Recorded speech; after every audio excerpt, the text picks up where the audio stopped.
मेरे, तू मेरे बलमा का नाम। देखूं मैं जिसमें उनका ही चेहरा हो, दिन दोपहर सुबह हो शाम, तू मेरे बलवा का नाम। नमस्कार मित्रों, मैं हूँ आपके साथ आरजे अंजू डोकानिया, और आप सभी का, सारे व्यूअर्स का रेडियो हिंदुस्तान के प्लेटफॉर्म पर बहुत बहुत स्वागत है। करवा चौथ, जो कि इस वर्ष 13 अक्टूबर को है, यानी कि गुरुवार को। मित्रों, जब करवा चौथ आने वाला होता है, हर नारी, हर महिला कितनी उत्साहित नजर आती है। इस दिन के लिए वो विशेष तैयारियां करती है, विशेष रूप से अपनी साज सज्जा करती है, घर को सजाती है, बहुत ही स्वादिष्ट पकवान बनाती है। तो इस दिन औरतें निर्जला व्रत करती हैं। जी हाँ, पानी भी नहीं पीती हैं। और इस दिन विशेष कथा सुनी जाती है। कहते हैं, आप सुनिए करवा चौथ की दूसरी पौराणिक कथा। प्राचीन कथा के अनुसार एक गांव में करवा देवी अपने पति के साथ तुंगभद्र नदी के किनारे रहती थी। एक दिन उसके पति नदी में स्नान करने के लिए गए। स्नान करने के दौरान मगरमच्छ ने करवा के पति का पैर पकड़ लिया और खींचकर नदी में अंदर की ओर ले जाने लगा।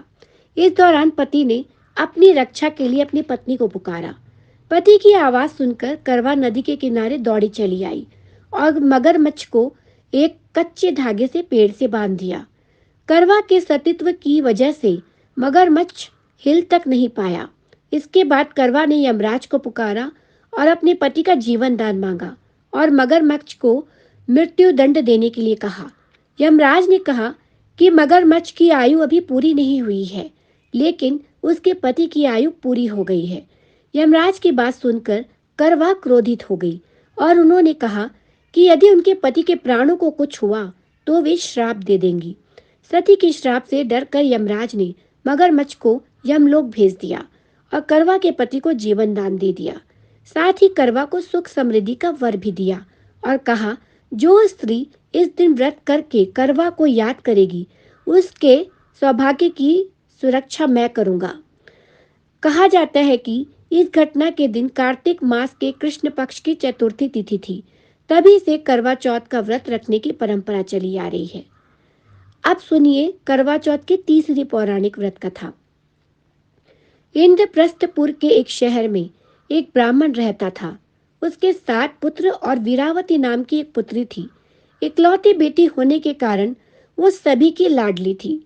जब वीरावती शादी के लायक हो गई तो उसके पिता ने उसकी शादी एक ब्राह्मण युवक से कर दी।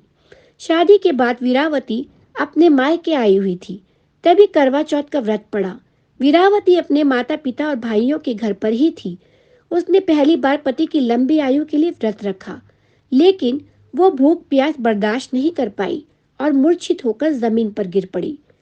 बहन को मूर्छित होते देख उसके भाई ने छलनी में एक दीपक रखकर उसे पेड़ की आड़ से दिखाया और बेहोश हुई वीरावती जब जागी तो उसे बताया कि चंद्रोदय हो गया है। छत पर जाकर चांद के दर्शन कर ले। वीरावती ने चंद्र दर्शन कर पूजा पाठ किया और भोजन करने के लिए बैठ गई। पहले कौर में बाल आया, दूसरे में छींक आई और तीसरे कौर में उसके ससुराल से बुलावा आ गया। जब वीरावती ससुराल पहुंची तो वहां देखा कि उसके पति की मौत हो गई है। यह देख वह व्याकुल होकर रोने लगी। उसकी हालत देखकर इंद्र देवता की पत्नी देवी इंद्राणी उसे सांत्वना देने पहुंची और उसे उसकी भूल का एहसास दिलाया।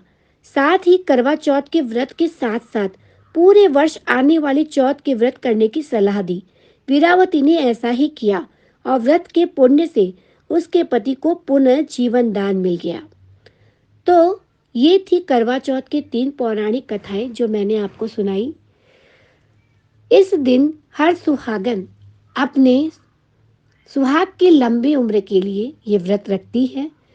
तो रेडियो हिंदुस्तान की ओर से उन सभी बहनों को, उन सभी महिलाओं को, उन सभी नारियों को